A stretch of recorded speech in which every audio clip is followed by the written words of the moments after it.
Hi, I'm Eric Lanask. We're here in Santa Clara for our Editors' Days. Joining me in the studio now from PICA8 is Steve Garrison. Steve, thank you for joining us. Great to have you with us. Eric, thanks for having us over. We appreciate it. So let's talk software-defined networking for a little while. Certainly it's a topic that's been top of mind for a lot of enterprise IT guys and data center folks for a while. What's the latest? Well, I'll tell you, Eric, I think the latest is people actually know what to do now. Instead of ask what does it mean, we actually have answers to what it means, and we can show people something tangible. 3 years ago it was a story. Today it's actually something we can demonstrate business value with. So then what does it mean? Well, at the highest level, to me, it's really bringing this idea of software to networking. Networking was traditionally rigid, took time to provision. Mm-hmm. Software, everybody implies, means agile and fast, so we're marrying those two ideas. So software-defined is really about provisioning things faster. The use case, there are many, but that's the nut of it. Can I get things done more with a point and click of a mouse as opposed to manual configuration? So what has brought us to this realization or understanding of what SDN really is all about as opposed to the last several years? Well, I think what I just said was understood 3 years ago, but it was what use case, Steve, and show me some tangible differences. Mm-hmm. So, for example, if we wanted to change a VLAN in a cloud environment on a switch, which could change the workload, double the workload. Mm-hmm. So I changed the VLAN to include 2 cabinets versus 1. So now we've unleashed twice the amount of CPU. That would be a manual configuration in the past. Today we can have that be an automatic orchestration event, part of an OpenStack deployment. We could actually have a policy with SDN where time of day we need to double the size of Hadoop for a special finance project. Mm-hmm. Those are the kinds of things that we can pre-bake now. And so those are 2 examples. With one VLAN change, I could either unleash more compute for Hadoop, or I could actually have a policy at a time of day event to make something magical happen for finance. Where are we regarding understanding some more of the use cases? What does that mean in terms of adoption? So what we have to do, IT has not changed, Eric. People read, then they try, then they buy.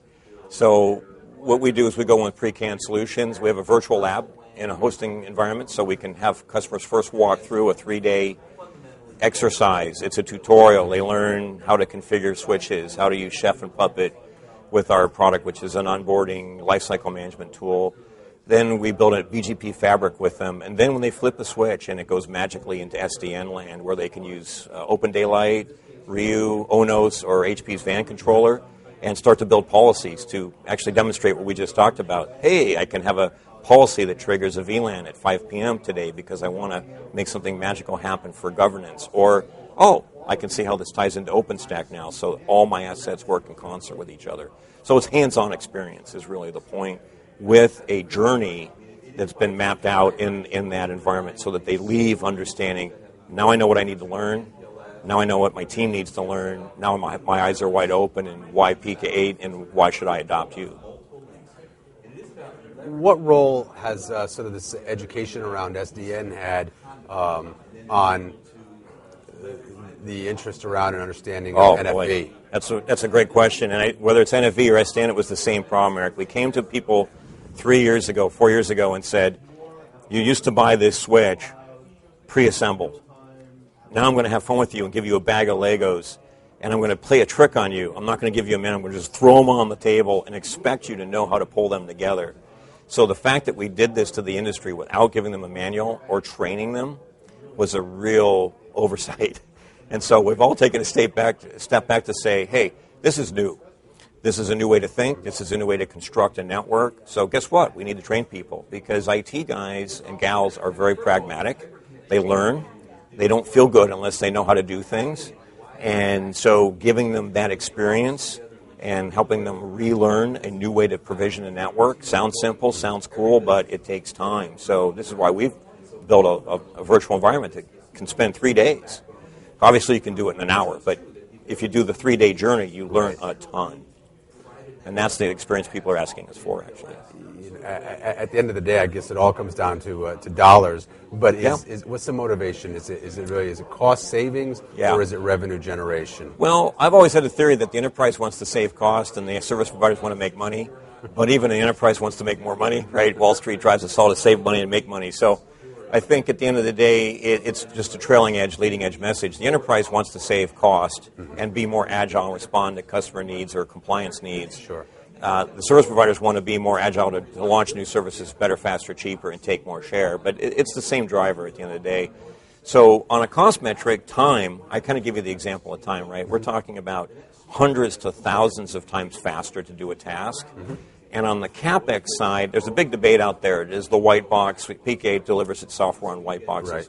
Is that a real CapEx advantage, or is it just a nice CapEx advantage? That depends on the volume, obviously. But we don't think the CapEx is the driver. I've never sold anything by saying I'm cheaper. We've sold things by saying it's disruptive, it changes your business, it's strategic, it will help you grow your business, and that's what SDN, in our view, does. Why and maybe how are your customers coming to you?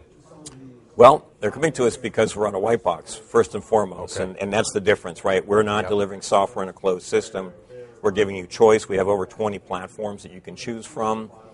We have multiple ASICs. We support both Cavium and Broadcom, so ASIC freedom.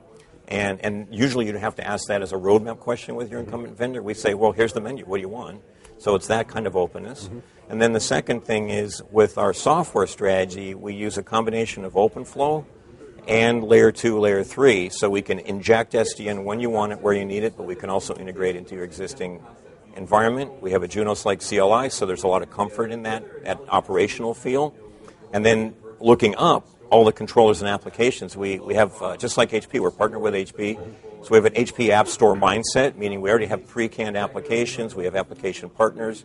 So what I really like to do, Eric, is ask a customer, what's your business challenge, what's your business need, what does your skill set look like, and then we map back to an ecosystem stack that answers the question, and it's not a lock-in. You get to choose those parts.